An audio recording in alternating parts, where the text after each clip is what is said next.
Hi,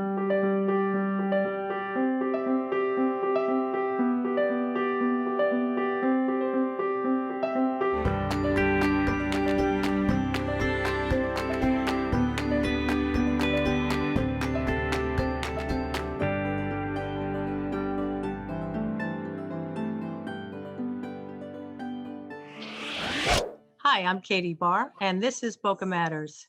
Today we continue our Candidate 2021 series for the City Council seats C and D. Joining us is Yvette Drucker. She's currently seeking a permanent seat on seat C. Hello, Yvette. Thanks so much for joining us today. Hi, Katie. Thank you for having me. It's a pleasure. Well, you are the fresh face on City Council. You've been appointed to take over Jeremy Rogers' tenure.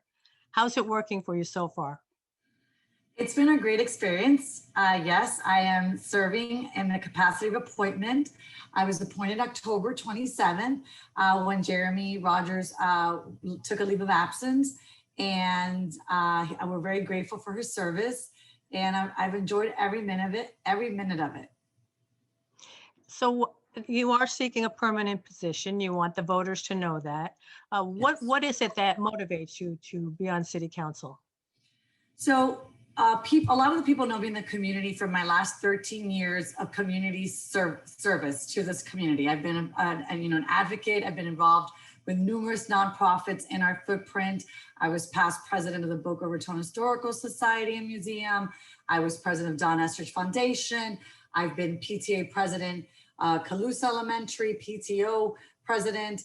I have done work at the state and federal level for children and families, advocating for statewide leagues. I'm a junior leaguer of Boca Raton. So I've been involved in this footprint for a very long time in terms of my community. Before that, I was a corporate executive for a company by the name of ADP. I was an exec in that company for 13 years. So we fast forward to now, and I decided that I wanted to be in service, but not, I don't consider myself, and I want to say this, I'm not a politician, I'm a true public servant.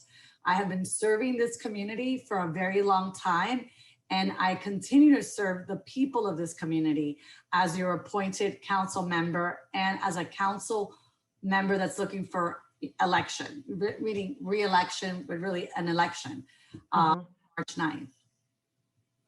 So.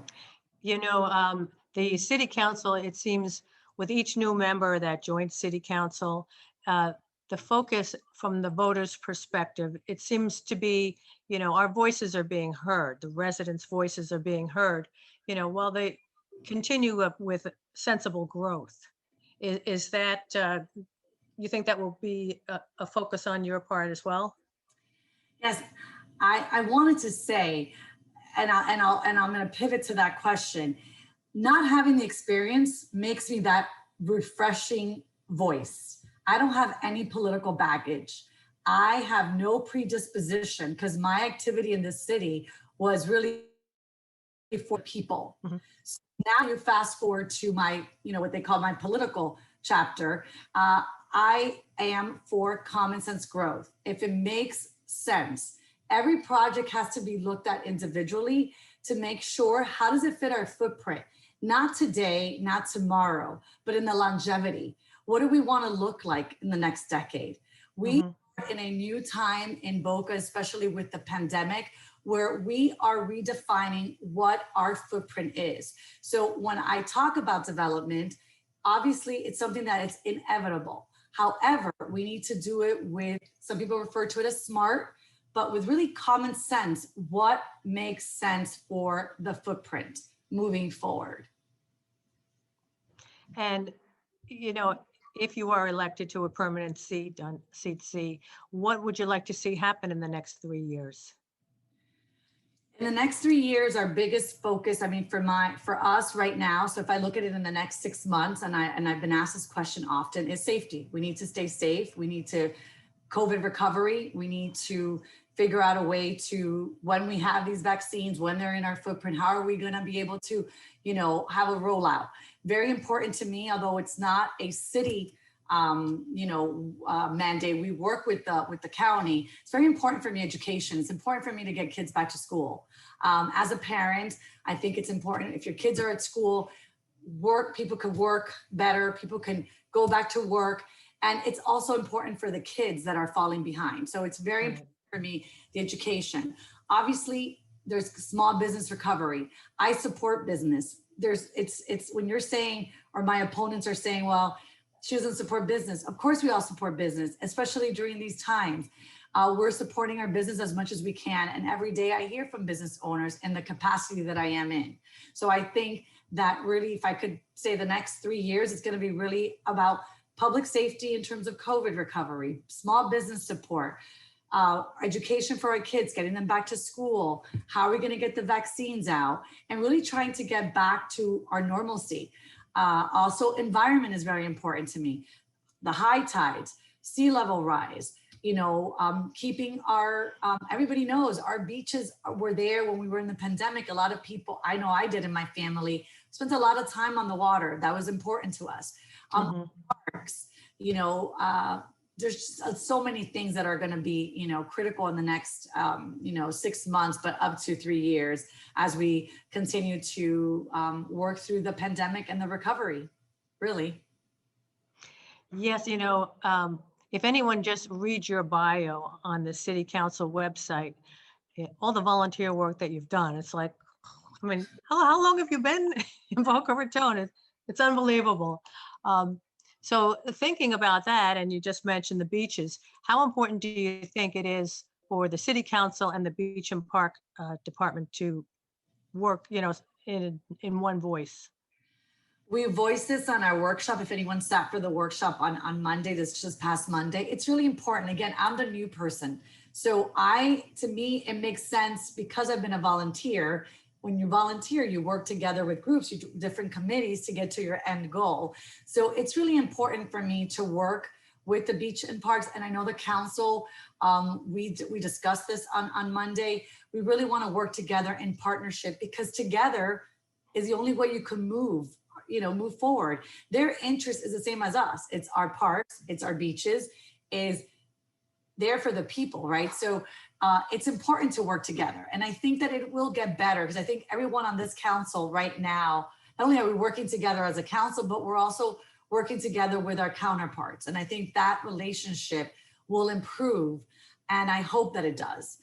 So really that's really my hope. The hope is to always work in synergy with groups, because if you're not working together, then you're not moving forward. I mean, you're not.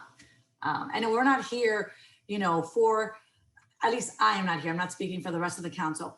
I'm here for the people. I'm not here for Yvette Drucker. I have no ego in this. I'm a true public servant for the people. I'm the people's choice. I listen to the people. I understand the people. I've had so much volunteer work in the last 13 years. I have touched so many different groups. I listen to the people. Everybody counts. The people count, the business counts, the development counts. How do we get it all together to count? That's what I bring. My experience is people. That's what I do best. You sound like a peacemaker. I am. People, a lot of people say I'm very diplomatic, but it's not what you see is what you get. I'm very transparent. I'm an open door policy. There's no hidden agenda. I don't owe anything to anyone. Again, I'm running a campaign. This is my first time running for office. I decided to do it because I really, really, truly believe that when things are tough, and they have been tough, it's been a challenging year, that's when I jump in. This is what I was born to do. This is what I was meant to do. And I did it in corporate, and I went to 2008 when the economic recession happened. And I was part of a 2-year where we're laying off individuals, but I was responsible for hiring and firing and reduction of workforce and budgeting and working with the sales force. I have that background. I brought that background into my 13 years of community service. And now I'm bringing those together to continue to serve, just in a different capacity. Would you say, is there any particular area of focus that would be your pet project or pet area? I don't think a lot of people really understand what we do in the council. They don't understand what the city does for its residents. And part of my passion in life is education of women and children. That's what I've dedicated my advocacy work to. And I think there's a great deal in learning about your city, the infrastructure, why we're there. The more people know how we touch them every day, the more they're going to be a part of the process. And when I got appointed to council, there was 32 applicants, which was a lot of individuals. So that shows you that people are interested. Mhm. I was just I was the one that they appointed, right? And I was honored, and I'm honored to serve in this capacity. But I do know that there's a lot of people out there that want to get involved. So I look at my impact as educating people. What are we doing? How are we getting there? Open lines of communication. I want them to be a part of my education, and I want to be a part of their education. So That's excellent. I mean, it's kind of sad that so few people actually do vote in our local elections, and it's so important as far as our everyday life. it's so important. So important. Local government has never been more important than right now during times. And that is why I am so happy that I'm running for this seat and that I was appointed to this seat, because I get to touch and talk to people. And I'm not really touched because we're not really going out as much, but I mean, I get to understand what they're feeling, and I get to impact them very quickly. It's a question about a bench, or whether it's a question about a vaccine, or whether it's a question about schools or the library, or just, traffic, anything that comes my way, right? So no question is left off the table. I take them all. I get calls all the time. So, and they're great because, again, because I like the people, I'm working with the people. I work with the businesses. I talk to business. I talk to people. I talk to everyone. It's just not one. I'm not just one to one group. My special interest, I tell, is people. That's my special interest. Well, that's a good one. So do you have a website, Yvette, or is there a way people can get in touch with you? Yes. So I have a website. It's www.yvette4boca.com. So it's www.yvetteforboca.com. That's my Instagram as well. And then my Facebook is Yvette for Boca. So I'm on all social media platforms, and I can be reached through there, or you can call me. I'm also could be reached if it's a city matter. I could be accessed through the city website. There's an email link there directly to me. I do try to get back to everyone in a timely manner, but I do have, I am a mom of 2 teenagers. And so, sometimes it takes me, a day or 2, but I get back to everyone, especially if it's something that's urgent. That's great. And I see that you also received the endorsement of Mayor Singer. So, breaking news, I received Mayor Singer's endorsement, but most importantly today, I received Deputy O'Rourke's endorsement. So, Deputy Mayor Andrea O'Rourke, I received her endorsement today. Hopefully by when this is, aired, her announcement will be going out very, very soon for my campaign. I'm really excited because I really do have the support of people on this council, and we're working together. We don't always agree, but we agree with great respect. And we're not out there making deals already like my opponent is. I'm not making deals. I have deals with nobody. I don't make deals with anyone. So, I'm running a very true to character campaign. Again, I feel this council is working so well because there's none of those old relationships. We're all like new on the council doing what's best for the people of our city. Well, that sounds good to me.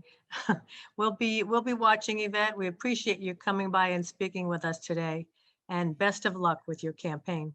Thank you so much for your time, and please remember to vote. It's so important to vote, and I hope to see some of you out there during the campaign trail. Remember to stay healthy, but also to stay vigilant, to continue to wear your mask, and together we are going to move forward, and we're going to get through this, and we're going to land on our feet. Great. Thank you, Yvette. That's it for today, everyone. Thanks so much for joining us. And please keep your questions and comments coming in to bocafirst.org.